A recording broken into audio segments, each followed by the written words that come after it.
The president called for bipartisanship during tonight's speech, and he hit on themes ranging from hiring to prescription drugs to giving terminally ill Americans access to experimental therapies. Democrats did not seem especially enthusiastic. The individual mandate is now gone. Thank heaven.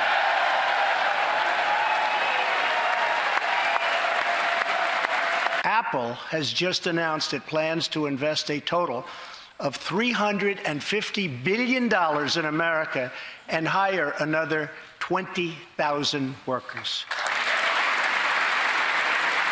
The motto is, "In God we trust." The FDA approved more new and generic drugs and medical devices than ever before in our country's history.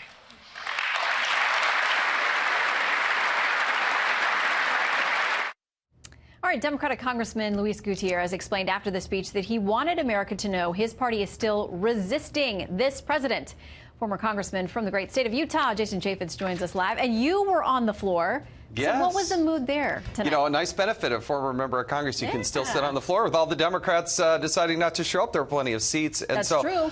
Look, I thought the president was pitch perfect. I think it was one of the best speeches. I think he hit on themes, and he was highlighting regular Americans who went through extraordinary circumstances. But I got to tell you, it was disgusting, it was inappropriate, and I think it was flat out wrong, the way a lot of the Democrats on the floor, not all of them, but a lot of them acted. I mean, we're recognizing a police officer and his wife in New Mexico who helped a young child by adopting it into their family, and you had Democrats sitting on their hands. See, we couldn't tell. I couldn't tell with all these. Now, some of the policy things I would expect, they're not going to cheer for the repeal of the individual mandate to Obamacare. We can't expect that. But I would think for those stories and for things that are to the common good of America, that they would be standing for some of those. The flag, "In God we trust," protecting the border, helping our troops, recognizing ordinary Americans who went through extraordinary circumstances. And these Democrats have the gall to sit on their hands and, as Luis Gutierrez talked about, just resist. They're resisting America. They're resisting apple pie. They're resisting the flag. And I think that was in stark contrast to the patriotism that you saw exuding from the president in a very tempered way, something they said they want to see from the president. And then you saw the rousing applause by the Republicans in unison. You get tiring going up and down, especially when you're as out of shape as I am. You got to get up and down all the time from your chair. It was really an amazing speech. Well, there were, 110, 115 different applause times. And, you know, that's going to happen for the party that's supporting their president. In the meantime, we have 12 Democrats, we understand, who openly said, I'm not going to go. I am leaving a seat for Jason Chaffetz so that he can go. There were others who said, I'm going to show up, but I'm going to wear all black. In protest or in support of Me Too, or, you know, any kind of ways that you want to interpret that. But an interesting point, and I can't remember if this was when the president was, I think it was when he was leaving. Can't remember if he's going in or leaving this. But a moment with Congressman Jeff Duncan. We want to play that and get your reaction.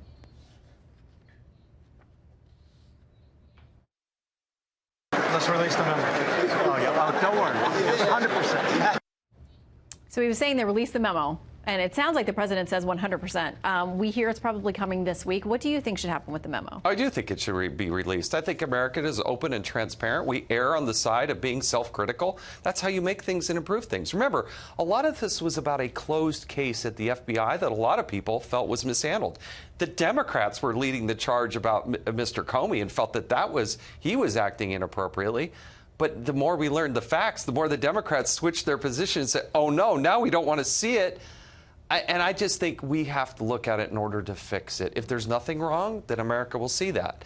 But this will be the first bit of evidence. The Inspector General will come in probably the next 30 to 60 days. Independent. He was appointed by President Obama, approved by the Senate, 450 employees in Michael Horowitz's group. When he comes out with his report, that I think will be the most definitive word on these actions. What do you make from House Minority Leader Nancy Pelosi and also the top Democrat on the House Intel Committee, Adam Schiff, saying that what the GOP has put together in their 4-page memo, their summary, is misleading? It mischaracterizes what was happening with our law enforcement agencies. Democrats say they're working on their own memo, but they can't get it released because they couldn't get it through the vote. Is that also part of the transparency, saying, all right, we'll let the Democrats release their memo too. The American people can look at them and decide what they believe?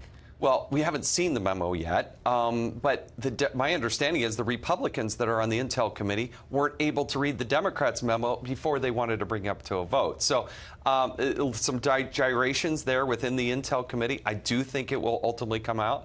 I think the president, as he said to Jeff Duncan on the floor of the House just tonight, that he is committed to having that out there. I think the president wants to expose the truth. And shouldn't we all stand for the truth? Mm-hmm. I mean, that's... What are we afraid of? That we should want to know what happened in a closed case where there's a lot of allegations where things were mishandled.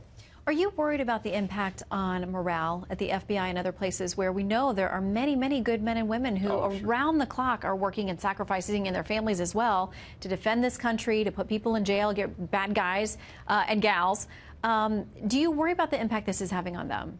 Yeah, look, the rank and file people that I know within the intelligence community and within the FBI, they're good, hardworking, patriotic people who put their lives on the line for this nation. But I think they also recognize that maybe some people in management and some very senior people maybe mishandled things. And that makes them probably even more disgusted than ever. And I hope they know in their hearts that what members of Congress are doing, and I was doing when I was in the House, is trying to ferret out all the garbage so that they can actually do the job that they were hired to do. And it's sometimes difficult, and you got to hold people to the carpet, but that's who we are as Americans. That's how we make things better. And we are self-critical, but that's part of America. We've been doing that, the oversight, since 1814. Abraham Lincoln did it when he served in the Congress. Back in the day. Yes. Way back in the day. All right, will you stick around and come back? Because we Absolutely. have some other things to talk about with you. Thank you for giving us your time.